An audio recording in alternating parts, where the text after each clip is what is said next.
요한복음. 암영상에서 요한은 이 책을 통해 예수님은 메시아요 하나님의 아들이시고 하나님의 본질을 드러내러 육신으로 오신 그분의 말씀이자 영광스러운 임재라고 주장했습니다. 그리고 전반부에 이를 입증할 수 있는 이야기들을 배치했죠. 예수님은 기사와 표적들을 행하시고 자신이 바로 이스라엘의 역사가 줄곧 가리켜온 실체라는 엄청난 주장을 하셨습니다. 이 모든 주장은 논란과 함께 유대 지도자들의 적대심을 야기하고, 이야기는 예수님이 친구 나사로를 위해 목숨을 내려놓으시는 부분에서 절정에 이릅니다. 죽으실 것을 알고도 그를 살리려고 예루살렘 근처에 가심으로써 말이죠. 이제 예수님을 죽이려는 모의가 시작되고 책의 후반부로 들어갑니다. 첫 단락은 마지막 밤에 예수님이 자신의 임박한 죽음에 대해 제자들을 준비시키시는 마지막 말씀에 초점을 맞춥니다. 만찬에서 예수님은 충격적인 행동을 하십니다. 종과 같이 무릎을 꿇고 앉아 제자들의 더러운 발을 씻어주십니다. 이는 그들의 문화에서 선생인 랍비가 제자들에게 절대 하지 않을 일인데요. 예수님은 이것이 그분의 삶 전체의 목적을 상징한다고 하십니다. 하나님의 본성인 자기 희생의 사랑을 드러내는 일 말이죠. 또 이는 예수님이 곧 종이 되어 세상의 죄를 위해 자기 목숨을 버리실 일을 상징하기도 합니다. 이 행동은 그분이 제자들을 사랑하신 것 같이 그들도 서로 사랑함으로써 예수님을 따르라는 큰 계명으로 이어집니다. 관대한 사랑의 행위가 예수님을 따르는 자들의 특징이 될 때 세상은 비로소 예수님이 누구시며 이를 통해 하나님이 누구신지 보게 될 것입니다. 이제 예수님은 유려한 긴 말씀을 전하시고 기도로 마무리하시는데요. 몇 개의 반복되는 주제를 통해 이야기 전체가 통일되는 것을 발견하게 됩니다.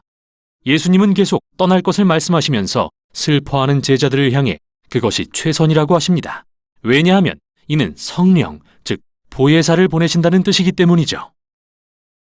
육신이신 예수님은 때와 장소에 구애를 받으시지만 성령이 오시면 때와 장소를 초월해 우리 안에 거하실 수 있게 되어 성령이 여러 가지 일을 하실 거라고 말씀하십니다.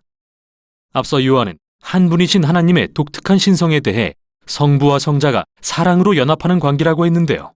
예수님은 성령이 바로 그 인격적인 사랑이시며 그분의 백성 가운데 거하시며 그들을 성부와 성자의 사랑 안으로 인도하실 거라고 하시죠.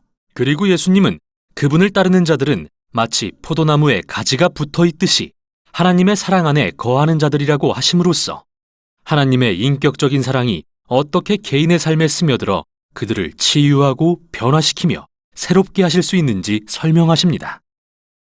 뿐만 아닙니다. 성령은 예수님을 따르는 자들에게 권능을 부어 세상에서 사명을 감당하게 하실 것입니다. 먼저는 급진적인 섬김을 통해 이웃사랑의 큰 계명을 이루며 나아가 진리를 증거하는 사명도 감당해야 합니다. 즉 인간이 서로에게 행하는 이기적인 죄악을 드러내고 지적하며 하나님이 세상을 사랑하셔서 예수님을 통해 구원을 이루셨다고 선포하는 것이죠. 그분은 우리에게 참 사람이 되는 새로운 길을 열어주셨습니다. 마지막으로 예수님은 유대 지도자들이 그분을 거절했듯이 그분을 따르는 자들도 반대와 핍박에 부딪힐 거라고 예언하십니다. 그러나 그들에게 담대하라고 하십니다. 왜냐하면 예수님께서 이미 세상을 이기고 승리하셨기 때문이죠. 여기서 예수님이 의미하신 승리란 뭘까요? 설명하지 않으시지만 요한은 이제 마지막 단락에서 예수님께서 의미하시는 승리가 어떤 모습인지 보여줍니다. 유대 지도자들이 예수님을 붙잡으려고 그분과 제자들이 있는 곳에 군인들을 보냅니다. 그들은 누가 예수인지 물었고 예수님이 나다라고 분명히 밝히시자 놀라 나자빠집니다. 이는 요한복음에서 아주 기발한 장면입니다. 예수님은 이 표현을 두 가지 방식으로 각기 7번씩 사용하셨는데 모두가 예수님에 대한 요한의 핵심 주장을 강조합니다. 나는 무엇이다 라는 말은 헬라어로 에고 에이미로서 출애굽기 3장에서 모세에게 계시되었던 하나님의 언약적 이름을 히브리어로부터 번역한 것인데요. 이는 이사야서에서도 여러 번 반복되죠. 요한은 이 놀라운 표현을 이야기 속 7군데에 전략적으로 배치해 두었습니다. 나는 생명의 떡이다. 나는 세상의 빛이다. 양의 문이다. 선한 목자다. 부활이다. 길이요 진리요 생명이다. 참 포도나무다.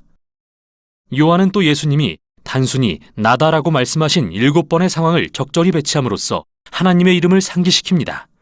그래서 예수님이 붙잡히시는 상황은 역설의 극치가 아닐 수 없습니다. 예수님이 자신의 언약적 이름을 드러내시고 하나님의 능력과 승리를 나타내시는 그때가 바로 자기 생명을 내어주시는 순간이기 때문이죠. 이 일 후에 예수님은 하나님의 아들이자 이스라엘의 왕이라고 주장했다는 이유로 재판을 받으십니다. 먼저는 대제사장 앞에, 다음은 로마 총독 빌라도 앞에 서십니다. 빌라도는 누구든 자기가 왕이라고 주장하는 이들을 간과할 수 없었습니다. 그런 그에게 예수님은 내 나라는 이 세상에 속한 것이 아니라고 하십니다. 즉, 그는 왕이시며 그의 나라는 이 세상을 위한 것이지만 그곳의 가치 체계는 완전히 다르며 힘과 위대함에 대한 정의 역시 이 세상으로부터 온 것이 아닙니다. 오히려 그분의 나라는 하나님의 성품에 의해 정의되며 예수님의 이른바 거꾸로 된 나라와 그 핵심인 십자가에 집약되어 나타납니다.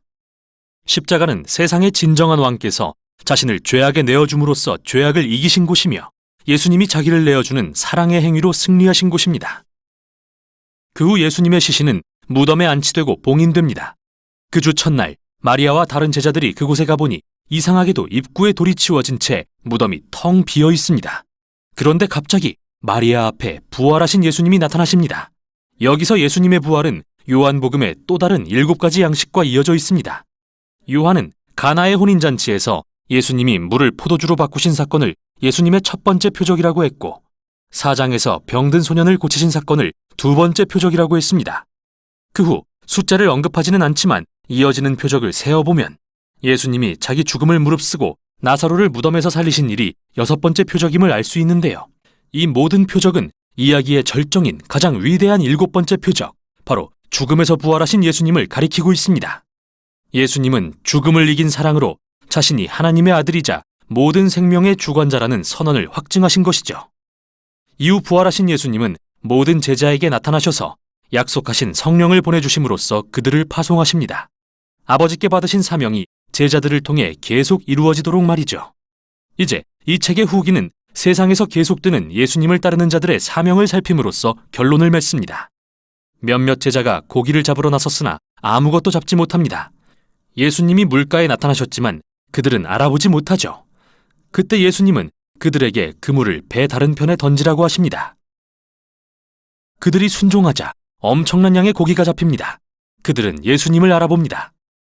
여기서 요한은 우리에게 예수님을 따르는 제자도를 제시합니다. 예수님을 따르는 자들은 자기 일에 몰두하는 대신 그분의 음성에 귀 기울이고 그분의 말씀에 단순히 순종할 때 가장 효과적으로 사명을 감당할 수 있습니다. 그럴 때 비로소 자신들의 삶에서 일하시는 그분을 진정으로 만나게 되죠. 그 후 예수님은 베드로와 말씀을 나누신 뒤 그를 예수를 따르는 자들의 특별한 지도자로 세우시며 그 역시 언젠가 자기 생명을 내려놓을 것을 암시하십니다. 하지만 이와는 대조적으로 이야기의 마지막 순간은 이 책의 저자인 예수님이 사랑하시던 제자를 조명합니다.